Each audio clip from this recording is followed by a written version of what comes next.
Hi to everyone watching, our audience all around. This is an Al-Shabaka policy lab. It's an online streaming space where we talk about important topics and audiences can engage directly with us. We are exactly 5 on the hour in Palestine, so I'm going to give just a short introduction and allow some time for perhaps latecomers to join us before we go into the real meat of the So as I mentioned, our policy labs are an online live stream space where audiences can engage directly with expert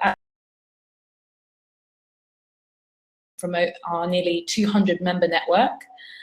These policy labs are free and they're open for public participation, and we encourage viewers to join in and participate in the discussions.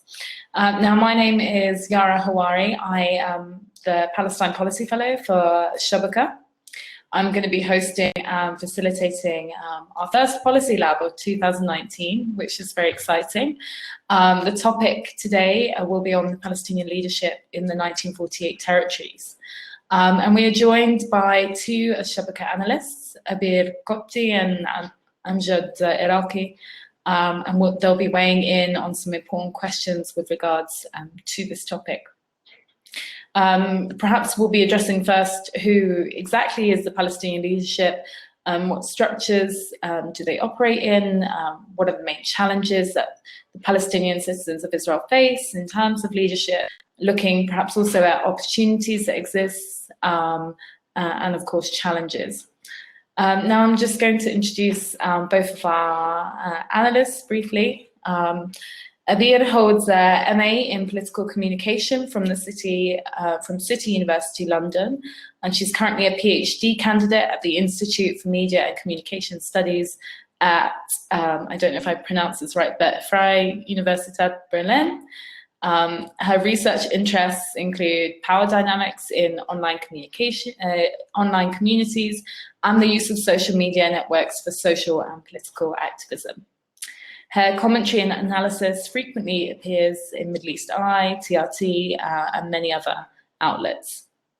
Amjad is advocacy coordinator at Adala, the Legal Center for Arab Minority Rights in Israel, where he's worked since 2012.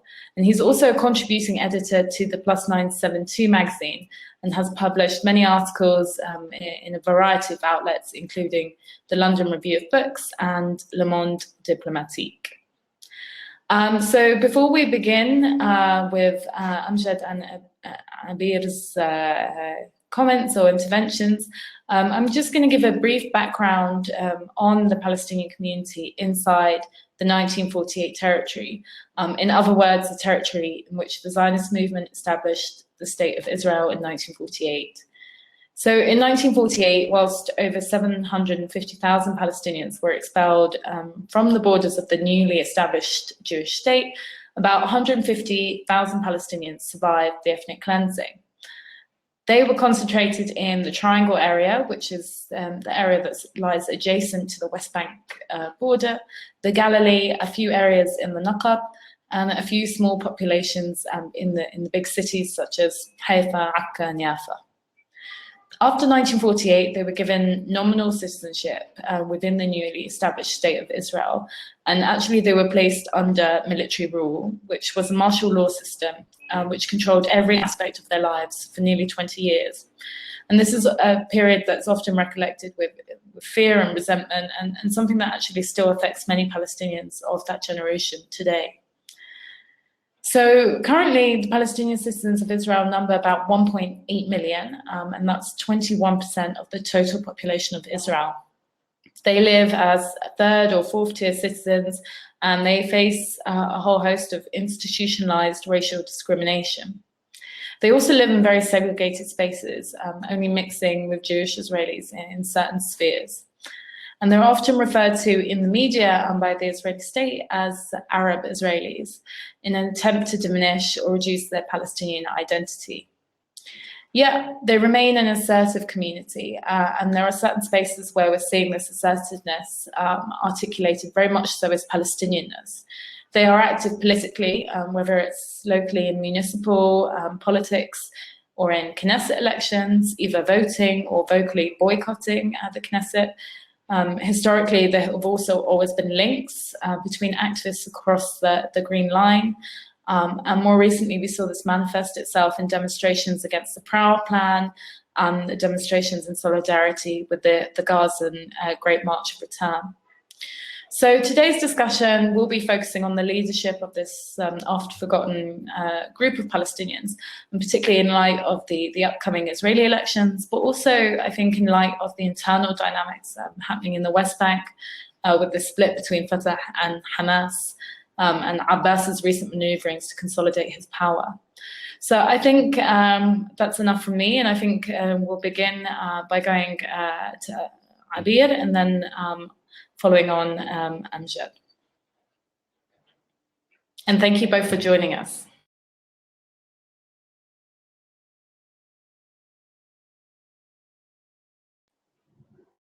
About what we have today, and then end hopefully with some challenges. So to begin with, I think the Palestinians in Israel may be one of the most organized part of the Palestinians. This is probably because we are contained in one geographical area, and we are able to conduct physical connection, and due to our relatively freedom of movement. So as you mentioned, Yara, in the 50s and the 60s, of course, it was difficult to have political organizing under military rule, and the post-collective trauma of the Nakba, where we lost all our intellectual and political leadership. However, in the 70s and the 80s, we witnessed a revival of the political organizing and national organizing, from establishing the National Committee of the heads of the Arab local councils, the Committee to Defend the Land, and then in the 80s, the establishment of the High Follow-up Committee for Arab citizens in Israel. In short, the follow-up committee is the coordination high committee between all political parties and movements, whether they run in the Israeli Knesset election or not, and also includes the representatives from national organizations and institutions and some civil society representatives. Also, these decades have witnessed the rise of a strong student movement and organizations that unfortunately no longer exist today. So what do we have today? We have the joint list, which I want to begin with, which was formed in the previous Knesset elections, and its main purpose was to battle the raise of the electoral threshold. But this step was also loaded with a lot of expectations and hopes. People saw this as a possibility for a joint political and national project. But so while the joint list have managed to minimize the waste of energy parties used to put on fighting and competing with each other, it still failed to bring a collective project to the Palestinians. And today, as we are heading to the new Israeli elections, it's extremely important to evaluate and reassess this experience and ask the questions. Was this unity a form of building a national project or not? What is the vision? What does this list stands for? I think if you ask anyone in the street now, they don't have answers. And I think it's about time, especially when we are heading to a new Israeli Knesset election, it's important to raise these questions and ask. We also have a very vibrant and strong youth activities and initiatives. They are, I would characterize these initiatives with the two main characters. One is that most of these activities are independent from political parties. I think there is a gap between political parties and the younger generation. The younger generation is tired of the old politics, is tired of the power struggles among the Palestinian political parties. And the other character is the connection Palestinians are making, the defying of borders and the geographic segregation that Israel is imposing on Palestinians. These activities are characterized by the a connection or relation to the overall context of the Palestinians. People are connecting with, Palestinians are connecting with their brothers and sisters in West Bank, Gaza, in refugee camps, in diaspora, etc., and doing the connections and talking about the overall cause and not only specific demands. We also have a strong Palestinian civil society and non-governmental organizations who are highly involved in the political life of the Palestinians. Of course, these organizations are focusing on defending the and advocating for the rights of the Palestinians in Israel. But they are very much involved in the political life. Many of the cadres of the political parties are involved in these organizations. Some would even say that in some cases, these organizations are even stronger than the political parties. But why I'm mentioning this? Because I want to also take this point and talk a little bit about the emergence of the strong NGOs and the NGOization process, because this is something that was direct outcome of the Oslo Agreement. It's a similar process to what happened in the West Bank and Gaza post-Oslo, where the grassroots movement was replaced by professional NGOs, and an NGOization process was happening. Similar process was happening also in 48. But also there is another thing that was important outcome of Oslo. So this outcome, the NGOization, and another outcome, I think, characterize or influence or have a major consequence on the political leadership and political formation of the Palestinian within Israel. The second factor that I would mention is the message Palestinian citizens received from the signing of the Oslo Agreement. And the message was that you no longer belong to the Palestinian cause, and it's time for you to mind your own business in Israel as citizens of Israel. And I think the Oslo established this paradigm that Palestinians within Israel were an internal Israeli affair. It's not for the PLO or anyone else to intervene in. And this is what leads me to speak about the challenges that I'd like to mention. I'd like to mention five challenges. Of course, they're not the only challenges, but I would leave many others to discuss maybe in the Q&A session. So I'll start with the first challenge, and this is about the context and the vision. What is our context? What are we fighting against and for as Palestinians with Israeli citizenship? Do we see Israel as a colonial power or just a state that discriminates us as citizens? Are we part of the national struggle for liberation, or do we just stand in solidarity with it? What do we exactly want? From this challenge stems another challenge, the political discourse, of course. Many of the political parties' manifestos, in my eyes, are outdated. They haven't been changing for the last 3 decades, maybe, or 2 decades. Even though in the last 2 decades, the reality has changed massively on the ground, but the manifestos and the political agenda didn't. Of course, I don't want to generalize. There are some exceptions, but I cannot here discuss each and every political party on its own. But in general, political parties have resisted any change or meaningful discussion to discuss their political agenda. Instead, I would say many of them are still using cliches, maybe from the Cold War era. The third challenge would be the strategies. Of course, if we discuss the context and we discuss the discourse, it is important to discuss the strategies. What are our strategies? And here comes the question of the Knesset elections, because we are heading to Knesset elections, and many voices already are raised to discuss and evaluate, reassess the experience of the joint lists. But not only this, people are discussing also whether going to the Knesset in the first place is something that has been beneficial to the Palestinians or not. So these are questions that need to be asked. Has the representation in the Knesset helped us? Should we maybe examine new tools and strategies? Here again, we find that the political parties avoid to engage in a meaningful discussion to reassess their strategies and vision. The fourth challenge would be the constituencies. Who participates in this process? If we want to reassess and discuss who participates, unfortunately, one of the side effects of engaging in the Israeli Knesset, in the Israeli national elections, and the party system is that slowly parties started to deal with, to relate to their constituencies as mere electorates that they need to serve and then win their votes. But not also as masses that needs to be politically engaged, educate, involve in rethinking, reassessing political processes.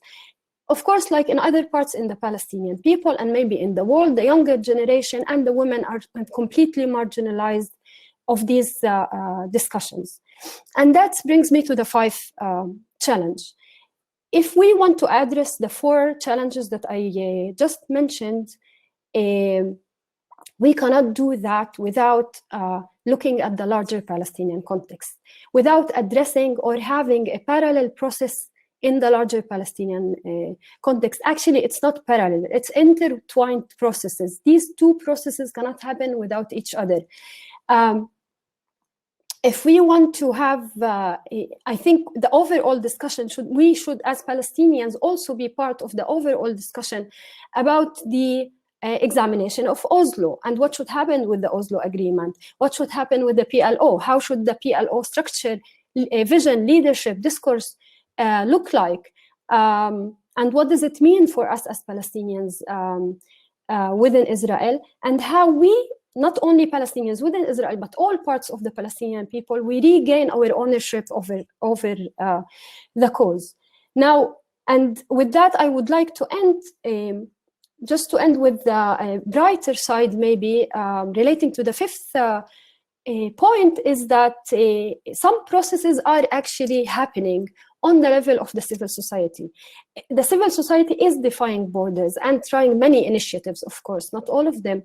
Many initiatives of the civil society are trying to defy borders and are trying to invite Palestinian citizens on the table and discuss and engage Palestinians with discussions over the vision and the strategies and the solutions for the Palestinian cause. I'm sure we will hear more opportunities for Amjad, but I find this as a valuable opportunity to build on and to increase the engagement, where we can increase the engagements of Palestinians, and where we can, as Palestinians all over, be able to create a new political vision. And with that, I will end. Thank you. Thank you so much for that very important intervention. Just to remind our audience that you can actually submit questions very easily through a tab at the bottom of your screen that says Ask a Question. And we'll be addressing these once Amjad has delivered his presentation, and you can also upvote which questions you would like to see most answered. Abir gave a very made some very insightful points and outlined 5 challenges, and she also ended that Palestinians in the 48 territories should also engage perhaps in much wider debates that affect all Palestinians, such as addressing Oslo and looking at internal Palestinian politics as well, and in a way to reclaim the narrative and to look at Palestine as a more something more wholesome, and looking at all the fragments of the Palestinian population. Amjad, I would like to turn to you now to perhaps develop on what Abir said.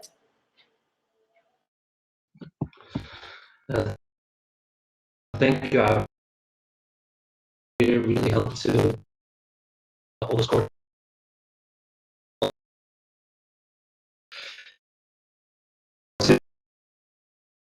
this equation. To talk a little bit about the Palestine.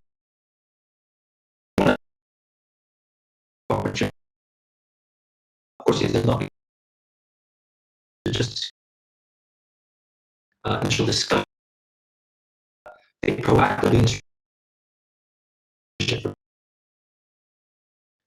common basis of Israel is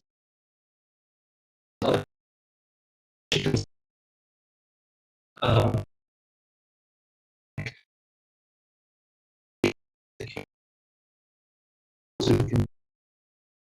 well,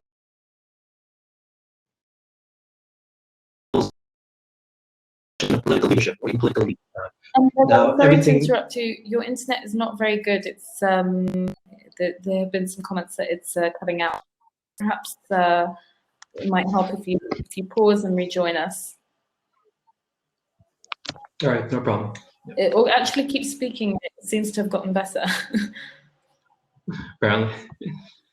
All right. So yeah, in terms of the first level of. Thank you. Perfect. Great. I'm Thanks. sorry to our audience. This is the perils of having a live debate. There's always technological issues. But please, sorry to interrupt, Amjad. Yeah, no worries. Thanks very much. The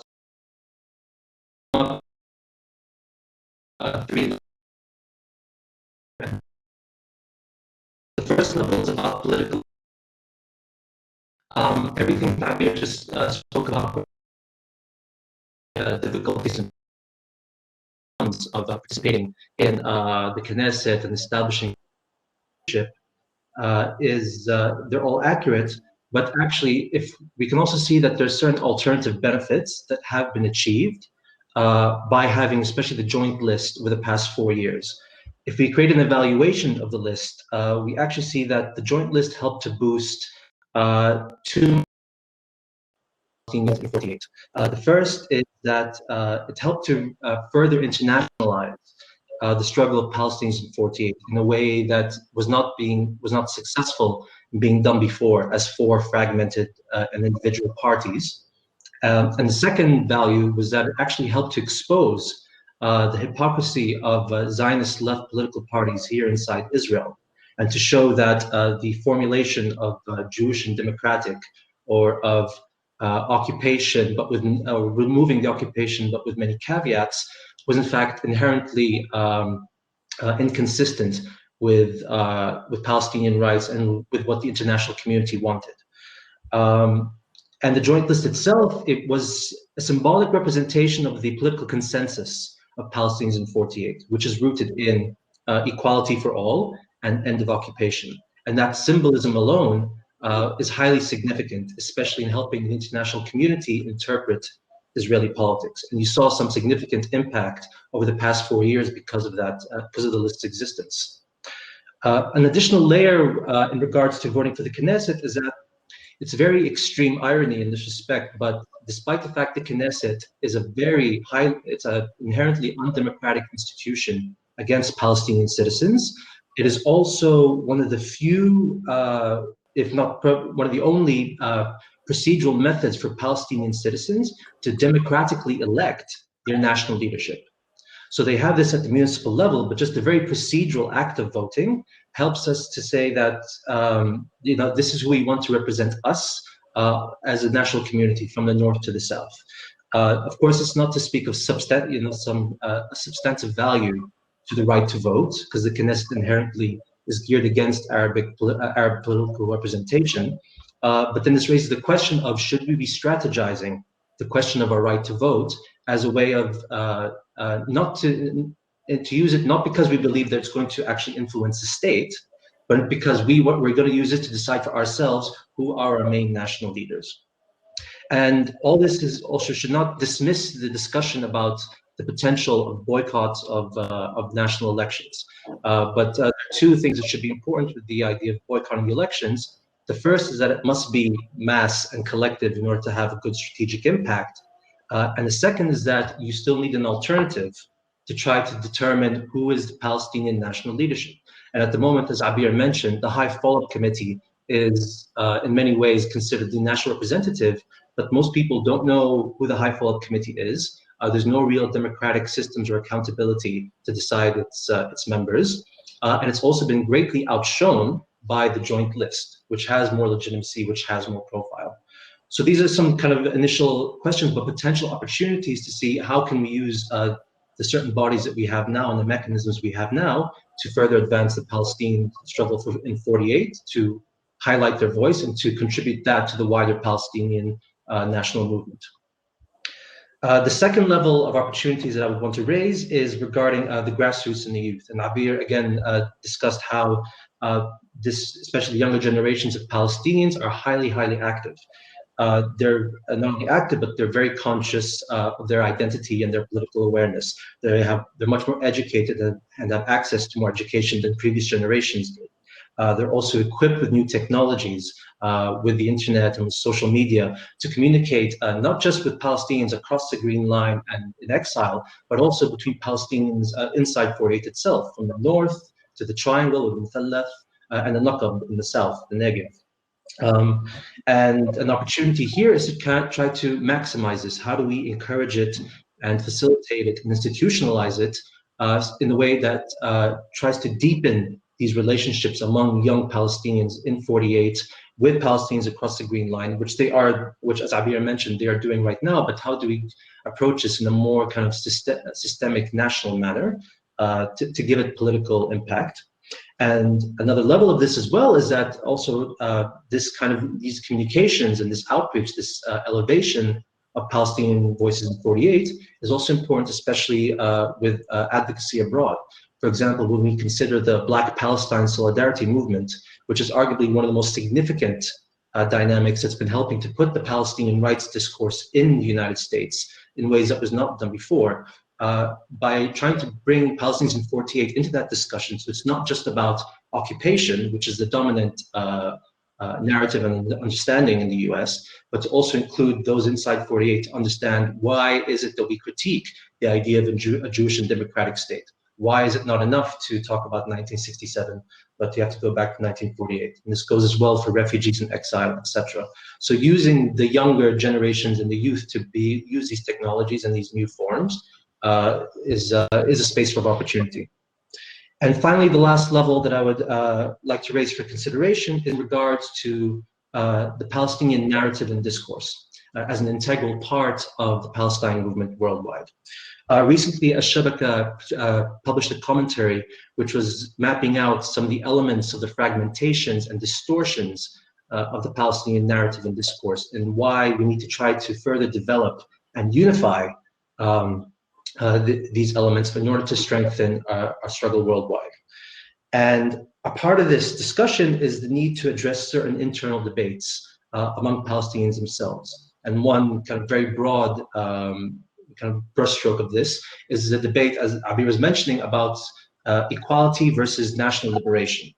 And of course, these are not exclusive in any way, but the kind of traditional conceptions of what they each represent are often playing a bit of a tug of war with each other.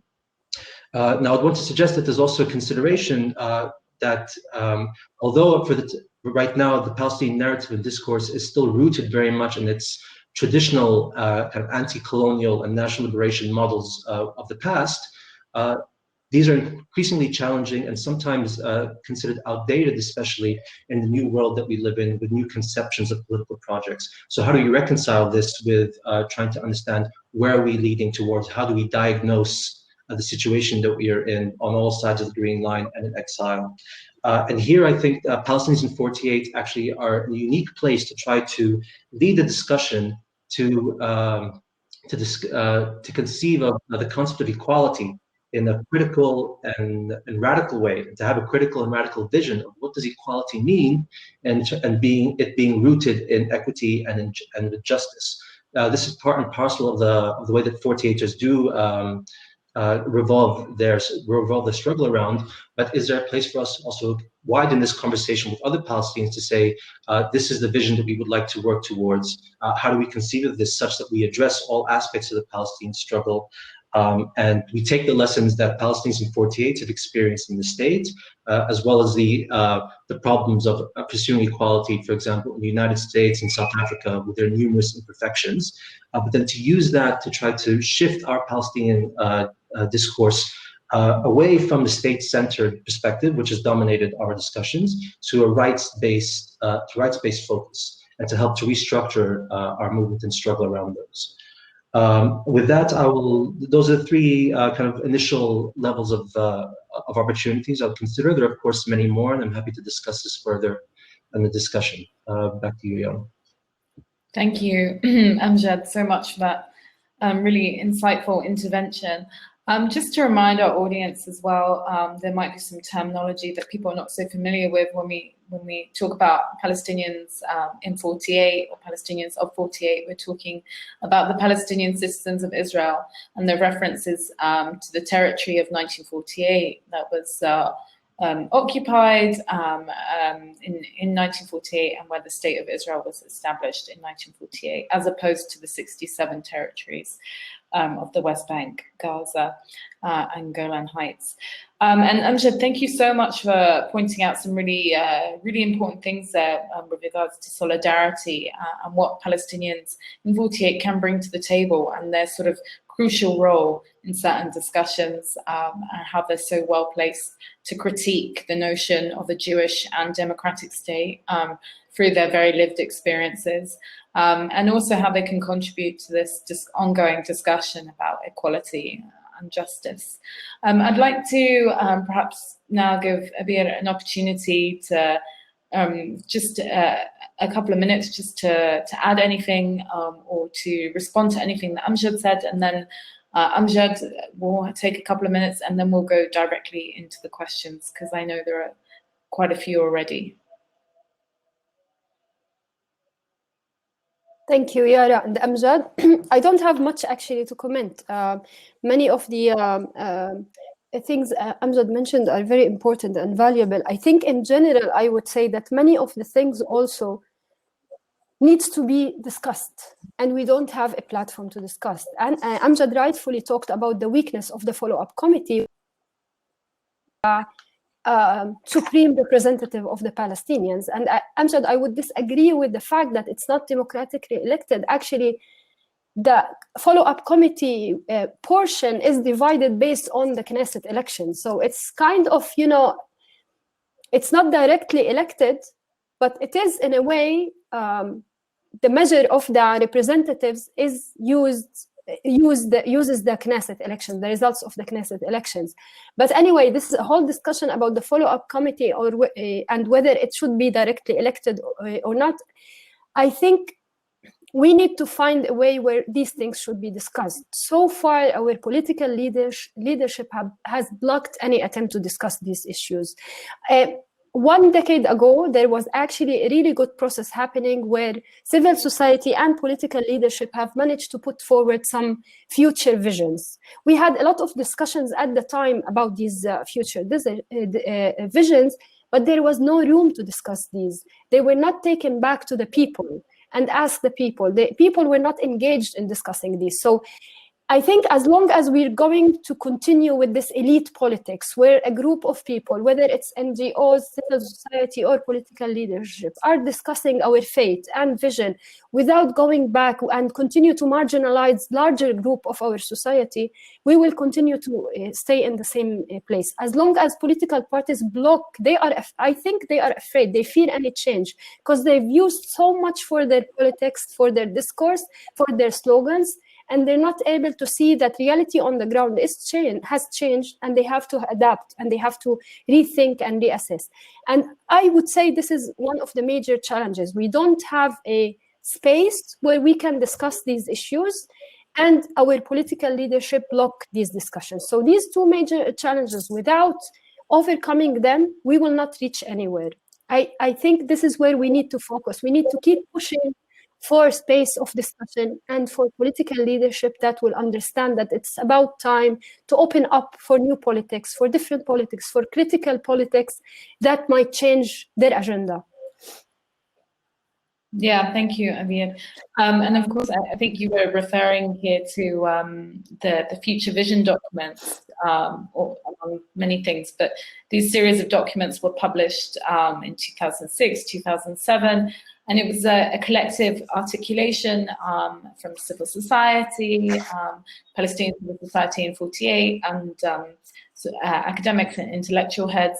And it really outlined a sort of a vision for the future that was quite radical and quite different from, I think, it went a step further from what the usual rhetoric and discourse was in 48, and it was, I think it really lays a very interesting blueprint. Now, the interesting thing is that it wasn't taken up and it wasn't sort of adopted or developed or critiqued very much at all. And perhaps we can discuss that a bit later. But I'd like to give Amjad perhaps now a chance to just a couple of minutes to respond. Yeah. Yeah, no, I think Abir is absolutely correct, and especially the issue that there is no forum for this. And this is also what I implied with the high follow-up committee, in that while it certainly has its processes, you know, kind of using the same expression, like if you ask the regular Palestinian citizen on the street, you know, they'll name you at least half of the joint list MKs, for example, but they might not even know who the head of the high follow-up committee is. So in that respect, and it comes back again to like how do you create this and facilitate this communication between the people who are supposed to be representing our community and the people, you know, whom they're supposed to, you know, either be helping and assisting in different ways, and to represent us, and for the people to be engaged in that politics. And here it's again this kind of irony whereby, you know, a lot of Palestinian citizens, they are often very engaged in the local politics, you know, with their municipalities, with the city councillors and their mayors, because these are usually direct needs of their communities. And there's often a higher even voter turnout for local elections than there are for like the countrywide national elections. And so some of the questions that can be asked is like, well, how do we turn this localized, you know, this emphasis on the local and transform it more to the national? And the follow-up committee was supposed to be kind of an engine for this, to provide the space. But as Abir mentioned, especially in the past decade, it hasn't been able to fulfill that role effectively. And the one thing I'll mention with the future vision documents, Yara's explanation of it is correct as well. And here again, and the future vision documents still technically represent the consensus of the Palestinian citizens. It was agreed upon by a wide array of members of the community. And in fact, because of its radical notion that we demand equality, we demand an end to the occupation, there was actually massive backlash within Israel, even among members of kind of like the Jewish Israeli left, who saw the future vision documents as a threat, and participants who helped to create it as strategic threats to the state. And so it, even though many people aren't aware of it now, it helped to again emphasize, especially at the time, the extent to which the belief in the word equality for Palestinian citizens alone is seen as an inherent problem to the state. So the question now arises, how do we channel the vision that was installed about 10 years ago? The joint list is perhaps seen as one form or manifestation of that consensus created, and how do we kind of update it, consolidate it, and make it more inclusive and participatory, as Abir said. Okay, thank you so much for both of your interventions. I'm going to go to the questions now because we have quite a few and I'd like to get through as many as possible. Perhaps we'll go to the most sort of popular question that wants answering. It's about Palestinian women. We covered this a little bit and how they are underrepresented in the Palestinian leadership and sort of in many decision-making bodies. And Abir, you talked about this, about the marginalization of women and youth a little bit. But perhaps we can just dwell on that just for another minute. And I don't know if you have anything to add, Abir. Okay, so I can speak. So yes, we have women represented in the Knesset now. We have 2 women out of 13 men. That would do some, maybe 15%. A little bit more than 15%. This is very little comparing to how much Palestinian women are active on the ground, and how powerful they are, and how educated they are, and how engaged they are in their society's issues. The issue here is not only representation in the Knesset, because for me, it's not about only representation in the Knesset. It's about the decision-making, whether in the follow-up committee, which used to be more powerful than today. It's weak now, so it's kind of irrelevant to even discuss women's role in the follow-up committee, but in the political parties themselves. in the follow-up committee, in the civil society. Women do not have really, they're not part of the decision-making. Even if they are powerful and they are at the forefront of the struggle and etc., they're still marginalized in the decision-making. You would see them everywhere, but being two women being in the Knesset, first, it's not enough. And second, it doesn't mean that women are part of the decision-making. The decisions are made solely by men. Even the joint list, by the way, when the joint list was formed, there was a committee that would decide over how these seats are put and organized. Women were not there. They're not part of the decision-making. So this is only one example, but I mean, it's a long way. It's a long way, but we cannot do really a better or healthier politics while continuing to marginalize women and, of course, youth, which is very important part of our society.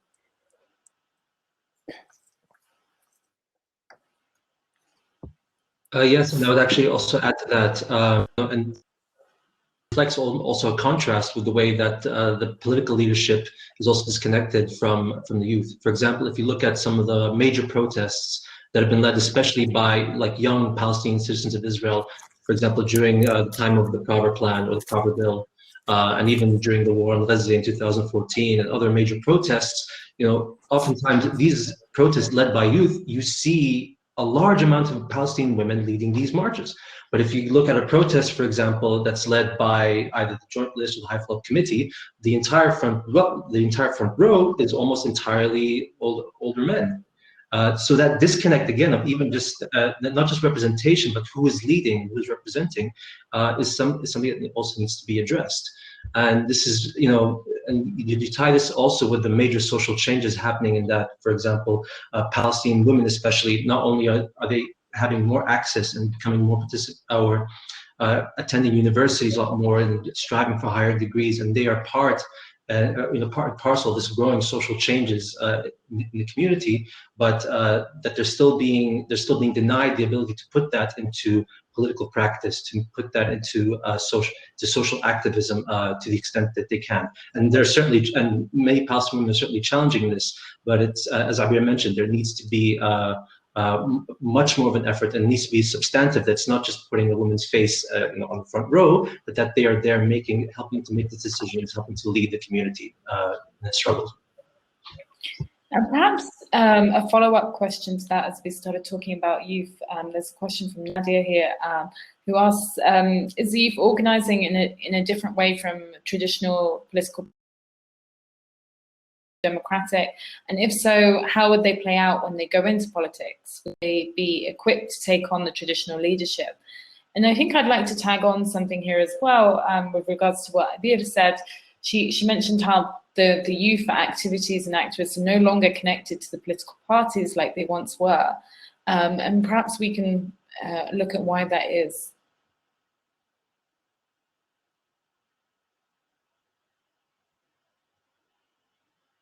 Either of you. Sorry, I'm on mute. Amjad, maybe you want to start this time.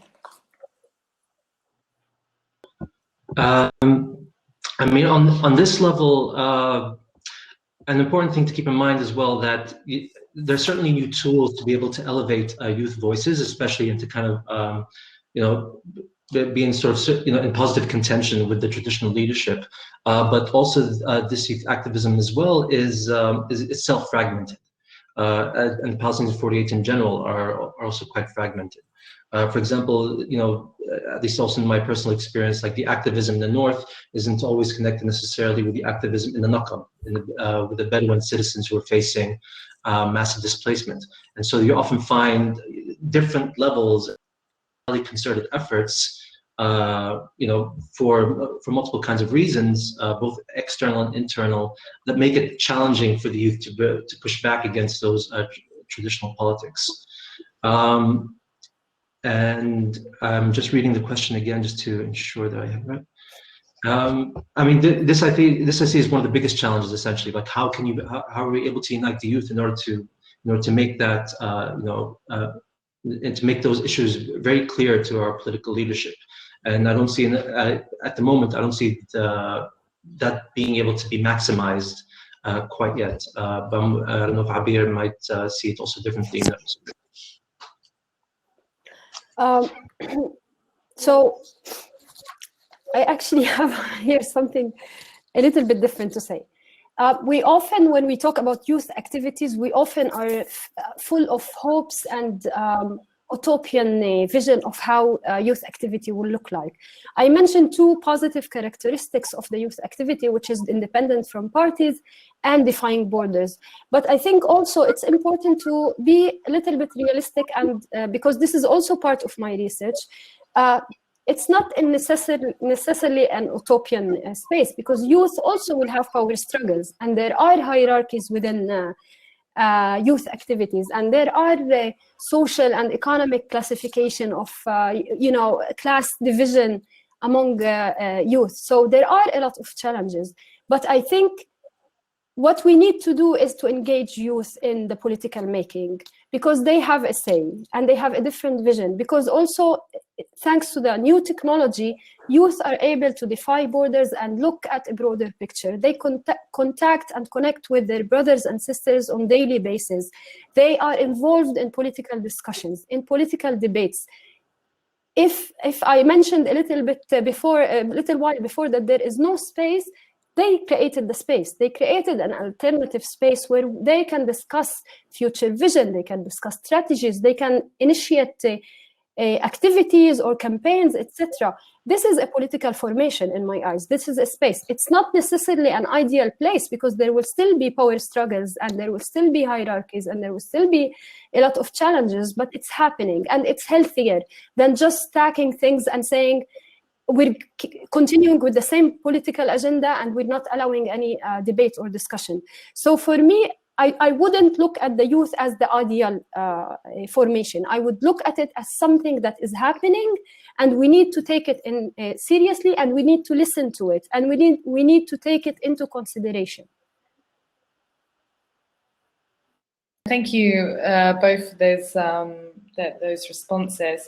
I think we're going to move swiftly on to talk about a very sort of hot topic, something that's coming up in a lot of the questions. And I'm going to match many of the questions together, because they're asking about the Knesset elections, of course, which are upcoming in April.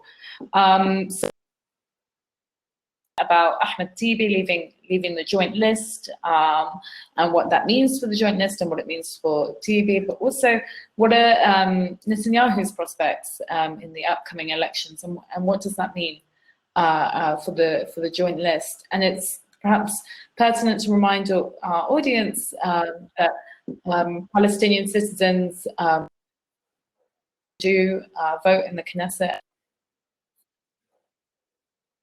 but they are underrepresented. But there is also, of course, a movement or many activists who actively boycott the Knesset.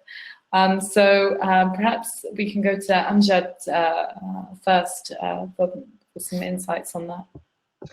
Yeah, thanks for that question. And this is actually, everyone now is still trying to find the answers. He pulled his party out of the joint list just a few weeks ago.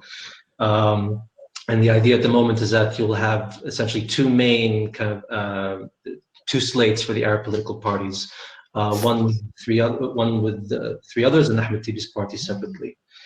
In terms of the impact of this, it's highly problematic, and for kind of raise two issues on this. The first is that it's terrible that the first real political experiment among Palestinian citizens of Israel in trying to unite the Arab parties in the Knesset, that it's failed in this way. And it's failed not over disputes necessarily where the joint list is going, but it's more like, how do we create the joint list? A lot of the internal struggles that the list has been facing over the past few years basically have come out in full force. And there's been one of the main reasons that the list itself has not been able to come up with clear collective strategies, whether it's about how do you impact the Knesset, how do you go abroad, how do you try to mobilize your community? And so this refragmentation of the Palestinian political leadership, for all the flaws of the list on its own, it's arguably would have been better for them to remain as a united slate than it is to have it resplit again. And I think both slates, however they end up operating, are going to feel the consequence of that failure. And tied with this as well is the fact that the internal mechanisms of the joint list were never properly consolidated. that they were still operating essentially as 4 political parties, agreeing on certain things in commonality, but never having the collective strategic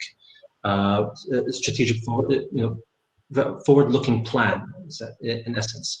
And it's been an observation among one of our Al-Shabaka colleagues as well, whereby one of the problems is that there's been this constant battle about who is and what is the number 1 person on the joint list. A lot of the struggles have revolved around, for example, Ayman Audi as a representative of the joint list. Is it just that he is the head of the joint list per se, or is it that he just happens to be number 1 on that list? And what we saw over the past few years is that actually Ayman Audi has kind of, through various circumstances, became the head of that. And so there became disputes among the different individuals and political parties saying, are we okay with that? Is that a good thing or a bad thing? What about the other Arab representatives who have very different political views and visions? And because that question went unaddressed within the list, you're now seeing, again, this fragmentation.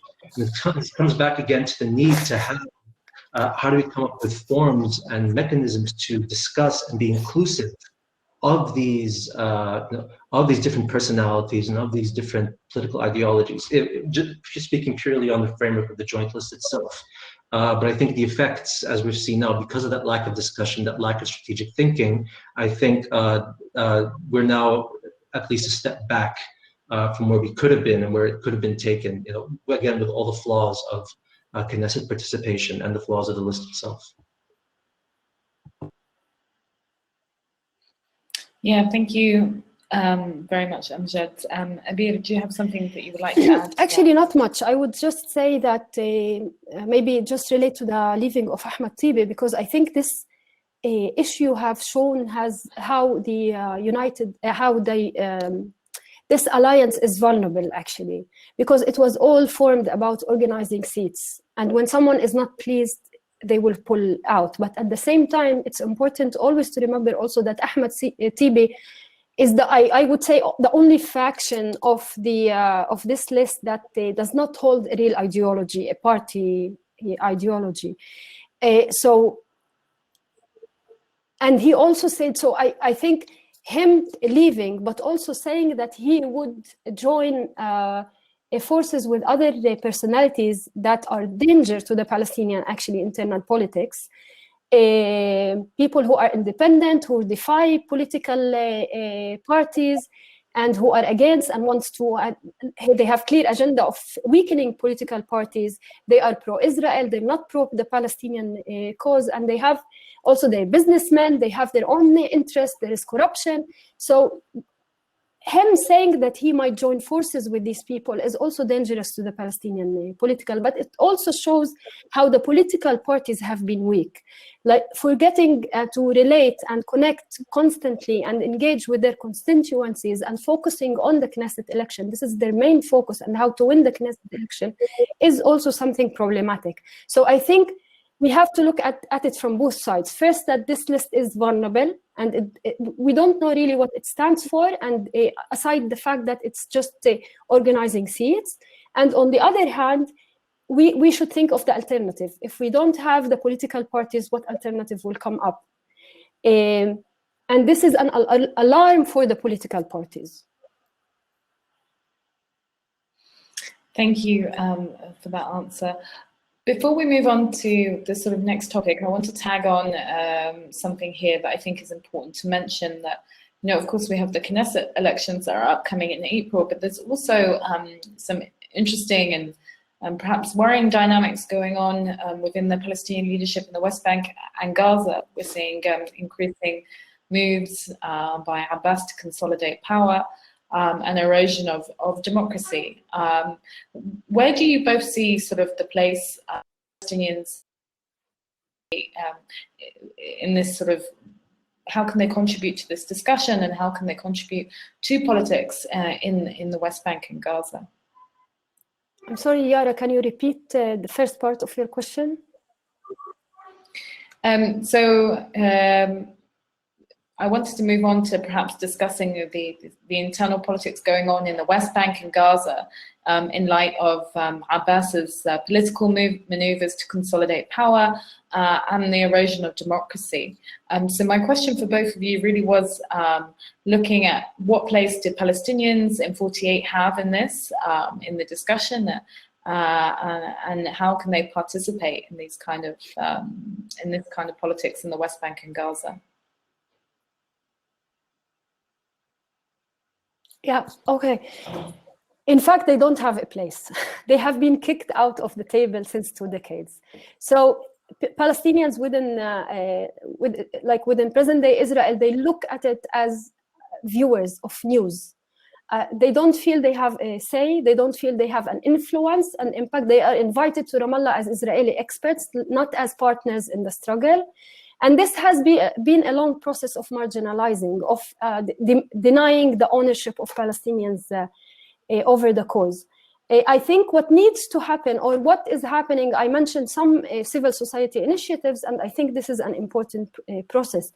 I think there is also within the West Bank and Gaza, there is a lot of discussions, and there is a lot of rejection and resistance to the Abbas project or to the authority and the PA policies.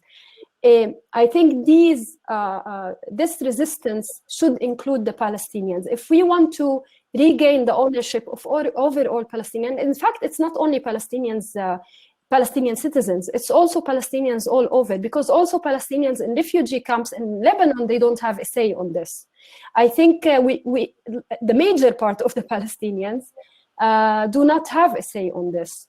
And if we want to change this fact, we have to reclaim, as a civil society, as an activist, as a youth movement, as women, as people who are resisting or opposing the project that is happening today, or the reality that is happening today, there is a space for us to form an alternative. Because also Amjad mentioned alternative in the beginning. I think this is the alternative. The alternative is that we defy the segregation, and we defy these projects that are trying to marginalize people and deny more than half of the Palestinian people from having a say on their fate, and bring us together to find forms, spaces, and places where we can discuss these things. I think in the last probably decade, we have been talking so much about talking. I think it's time to do that. We have seen so many initiatives, like the One Democratic State initiative. There are discussions happening all over, not only in West Bank, not only in Gaza, not in 48, in so many places.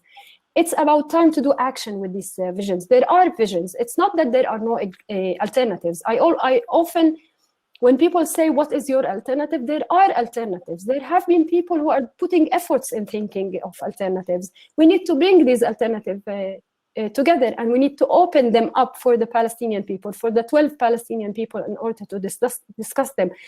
I don't think we have a magic solution, but I think we have to engage every Palestinian all over the world, in Palestine and in exile, in a meaningful discussion about what we want as Palestinians. It's not easy. We don't know. We don't have a magical solution. There are so many challenges if we want to change the reality that exists today. But we have to stop talking about talking. We have to do something about it. And perhaps I have a question, perhaps a final question for Amjad here, which sort of goes on from that last point that Abir made. It's a question about the rights-based agenda, sort of versus and focusing on equality versus national liberation, what sort of asking what is the overall goal of Palestinians. So perhaps we can end on this question. Yeah, and actually, and to kind of continue off of Abir and to flow into that question, I've actually heard quite a few people, and coming back to the joint list on this, actually, oddly enough, while most Palestinians in 48 had many critiques and questions of the list, rather ironically, we found a lot of Palestinians, both in the West Bank and Gaza and even in diaspora, who actually looked at the joint list in a very positive manner. Like the list's popularity almost, and the positive view of it was higher outside of 48 than inside 48. And this was also seen among kind of political leaders and political experts. And the reason for this is that the joint list, despite the, the kind of the external circumstances for its creation, the symbolic representation of the list as a form in which literally united different parties with different ideological perspectives, with different personalities.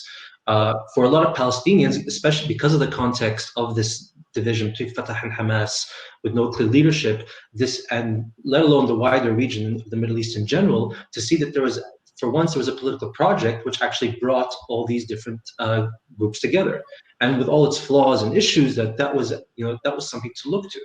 And so he even had, for example, representatives of PA and even academics, intellectuals abroad, trying to, hoping that this political project would succeed, at least as one small part of a larger constellation in which how do we try to reorganize and reconsolidate ourselves bit by bit. So again, this is part of the negative effect of the list breaking up. And illustrating with this, and this comes down also to the issues of narrative and discourse between equality and national liberation.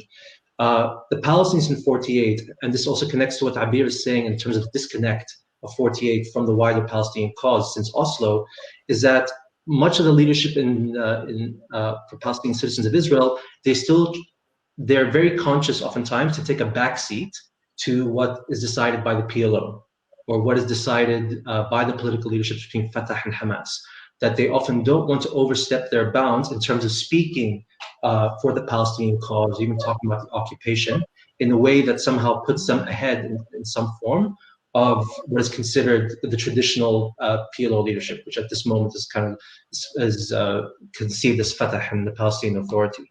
And I think this needs to be challenged.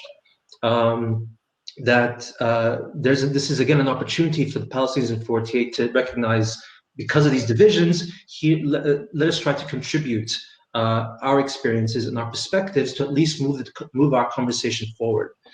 This is both in terms of trying to unify our political leaderships and be inclusive of our diversity, and also on the narrative and discourse of equality versus national liberation.